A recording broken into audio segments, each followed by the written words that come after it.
শ্রাদ্ধবাড়ি গিয়ে যুবকদের সাথে বচসা, তারপর মারামারি, আর তাতেই এক যুবকের মৃত্যু।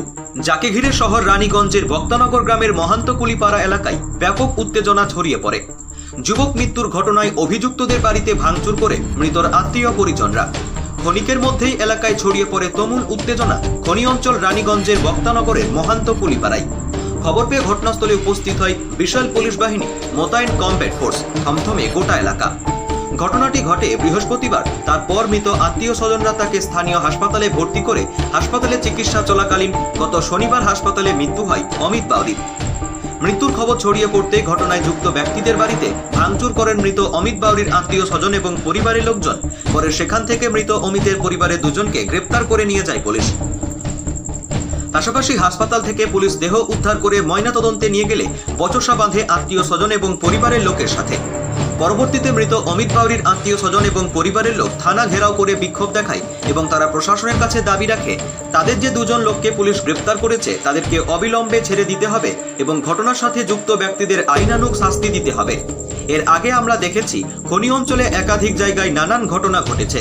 সেই ঘটনায় যুক্ত অভিযুক্তদের পুলিশ গ্রেপ্তারও করেছে এবং আইনানুগ শাস্তিও দিয়েছে। এবার দেখার বিষয় অমিতের মৃত্যুর সাথে যুক্ত ব্যক্তিদের পুলিশ কত দ্রুত শাস্তি দেবে সেই অপেক্ষায় রয়েছে পরিবারের লোকজন।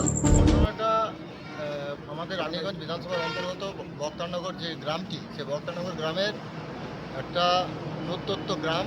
সেই গ্রামের একটা আমাদের ছেলে সোশ্যাল ওয়ার্কার, যে সমস্ত সোশ্যাল কাজের সাথে যুক্ত থাকে, সেই অমিত ভাই আমাদের আজকে আমাদেরকে ছেড়ে চলে গেল। তাকে মার্ডার করা হলো। কারা করেছে বলতে গ্রামেরই দুটি ছেলে, সেই পরিমল বাউরি, বিমল বাউরি, আরও দুজনের নাম আছে, এফআইআরে মেনশন, আমি আপনাদেরকে এফআইআর কপিটাও দেখিয়ে দেবো। সেই চারজন মিলে করে ওরা এটা প্ল্যানিং করে করে ওকে মারধর করে এবং সেটা আয়রন পার্ট নিয়ে পরে ওরা করেছে, যেমন আয়রন পাঞ্চ হয়ে গেল, তারপরে আয়রন রড হয়ে গেল, এই সমস্ত জিনিসে মেরেছে। এবং ডাক্তারের কাছ থেকে যে বুলেটিন পেয়েছে, সেই বুলেটিনে শোনার পর আমার চোখ থেকে জল এসছে যে তার মাল্টিপল অর্গান ড্যামেজ হয়েছে। মাল্টিপল অর্গান ড্যামেজ মানে আপনারা বুঝতে পারছেন কীভাবে ওকে মারা হয়েছিল। কারণ শুধু একটাই, সামাজিকতা। আজকের ডেটে যেভাবে অনৈতিক কাজের সাথে মানুষেরা লিপ্ত হয়েছে, তাদের যারা সামাজিকগতভাবে কাজ করে থাকেন, সামাজিকের কাজ করে, মানুষের কাজ করে থাকে, মানুষের কাজ করার জন্য যারা এগিয়ে থাকে, তাদের সবসময় খারাপ লাগে যারা অসামাজিক তত্ত্ব হয় আমাদের সমাজের। অতএব তাদের খারাপ লাগছিল যে এই ছেলেটা অমিত বলে একটা কম বয়সী ছেলে, সে এত প্রত্যেকটা মানুষের হসপিটালাইজ করা, কাউকে ব্লাড দেওয়া, কারোর জন্য ট্রি প্ল্যান্টেশন কাজ করেছে, মন্দিরের জন্য কাজ করেছে, এমন সামাজিকভাবে অনেকভাবে নিজেকে জড়িত রেখেছে। সেই কারণে তাদের খারাপ লাগছিল, যার ফলে এইভাবে ওর উপরে চড়াও হয় এবং এটা প্রি প্ল্যান মার্ডার হয়েছে আপনার 29 তারিখ। ওকে মেরেছে। অমিত বাউরি কোথায় থাকে? অমিত বাউরি বক্তানগর গ্রামে। যারা মেরেছে তাদের বাড়ি কোথায়? ওরা বক্তানগর গ্রামেরই থাকে, কিন্তু তারা রীতিমতো সমাজ বিরোধী এবং ওরা ওই গ্রামে একটাই এমন একটা পরিবার যারা কারোর সাথে কোনো রকমের কোনো মেলামেশা নেই। ওরা এক আমরা চাইছি, দেখুন, আইন মেনে পড়ে আমরা এখনো পর্যন্ত কাজ করেছি। আমরা যদি চাইতাম অনেক কিছু ভায়োলেশন ক্রিয়েট করতে পারতাম, কিন্তু আমরা আইনকে বুড়ো আঙুল দেখাইনি। হ্যাঁ, কালকে একটা বিক্ষিপ্ত একটা ঘটনা হয়েছে। কিছু ছেলে, দেখুন, একটা ছেলের, আমাদের এত ভালো ছেলে, তার যখন এইভাবে মার্ডার করা হলো, কিছু ছেলে আছে যারা আপনার আপাহারি ছিল, তারা একটুকু ভাঙচুর করেছে। সেটা আমরাও মানছি যে ভাঙচুর করেছে, করবেই, একটা মৃত্যু হলে তো এরকম হয়। আর এখন আমরা শুধু চাইছি যারা দোষী তাদের চূড়ান্ততম দাবি, আমাদের ঘরের লোকের সাথে আমাদের কথা হয়েছে, তাদের যেন চূড়ান্ততম দাবি একটাই, যে তাদের যেন জেল হয়, কারাবাস হয়, খুব বেশি হলে আইনের উপরে আস্থা রেখে পড়ে তাদের জন্য ফাঁসিরও দাবি আমরা রাখছি।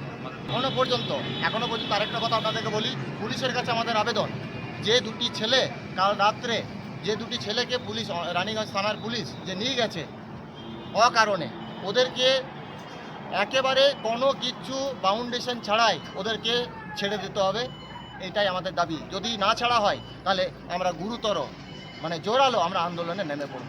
তখন একটা অনুষ্ঠান বাড়ি ছিল, শ্রাদ্ধ বাড়ি, সেখানে আমি যেটা বললাম এখনই, যে সামাজিকভাবে নিজেকে লিপ্ত রাখতো, সেই একটা ছিল বাড়িতে, শ্রাদ্ধ বাড়ি, সেখানে সে রান্না বান্নায় সহযোগিতা করছিল। আপনারা বুঝতে পারছেন, রান্না বান্নায় সহযোগিতা করছিল, সেই ছেলেকে একা পেয়ে পরে এইরকমভাবে নির্মমভাবে তাকে হত্যা করা হলো। এখন আজকে হসপিটালে আমরা হসপিটালে ওই অমিত ভাইয়ের আমরা মরদেহ আমরা নিতে এলাম। নিয়ে পরে আমরা যাব জেলা হসপিটালে আমরা পোস্টমর্টমের জন্য। পোস্টমর্টমের পরে আমরা একটা জিনিস চাই, ও যখন এইদিকে পোস্টমর্টম হবে তার আগে ওই দুটি ছেলে যে কাল রাত্রে পুলিশ যাদেরকে তুলে নিয়েছে তাদেরকে যেন ছেড়ে দেওয়া হয়। যদি না ছাড়া হয় তাহলে কিন্তু রানীগঞ্জ অগ্নিগর্ভ হবে। রানীগঞ্জ থেকে সমীর বাদ্যকরের রিপোর্ট, অ্যাক্টিভিস্ট বাংলা।